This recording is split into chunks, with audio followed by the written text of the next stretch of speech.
promote or promotion any illegal activities. All content provided by this channel is meant only for educational purposes. স্বর্ণের বার কিনে প্রতারিত হওয়ার ঘটনায় দিনহাটা থানায় লিখিত অভিযোগ দায়ের, গ্রেপ্তার 3 ব্যক্তি।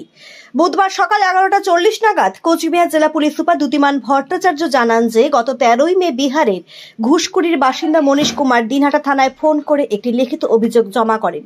তিনি লিখিত অভিযোগে জানান যে একটি নম্বর থেকে তার কাছে ফোন আসে এবং তাকে ফোন করা ব্যক্তি নিজের নাম রাজু বলে পরিচয় দেন। পাশাপাশি রাজু মনীশকে জানায় যে খনন করতে গিয়ে একটি সোনার বার পেয়েছেন এবং হোয়াটসঅ্যাপ মারফত সেই সোনার বারের ছবিও পাঠিয়ে দেয় মনীশকে।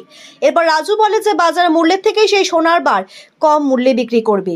সেই মোতাবেক মনীশ সোনার বার কিনতে রাজি হয় এবং গত 15ই মে রাজুর দেওয়া ঠিকানা মতো দিনহাটা আসেন এবং মনীশ এসে 3 জনের সঙ্গে দেখা করে তাদের ভাড়া বাড়িতে গিয়ে সোনার বাড়ির দাম ঠিক করেন 6,54,000 টাকা। এরপর মনীশ বিহার ফিরে যান এবং গত 19শে মে আবারও দিনহাটায় এসে 6,54,000 টাকা দিয়ে সোনার বারটি ক্রয় করেন এবং বিহারে ফিরে যান।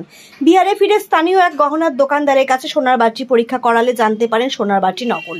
এরপর সোনার বার কিনে প্রতারিত হয়ে আবারও দিনহাটা থানায় সঙ্গে যোগাযোগ করে মনীশ। সেই ঘটনা তদন্ত নেমে দিনহাটা থানার পুলিশ শফিকুল ইসলাম, ফকরুদ্দিন ও এনামুল হক নামের 3 জন ব্যক্তিকে গ্রেপ্তার করে। আজ বুধবার 3 জনকে দিনহাটা মহকুমা আদালতে হাজির করে 14 দিনের পুলিশি হেফাজতের আবেদন জানানো হবে বলে জানিয়েছেন জেলা পুলিশ সুপার।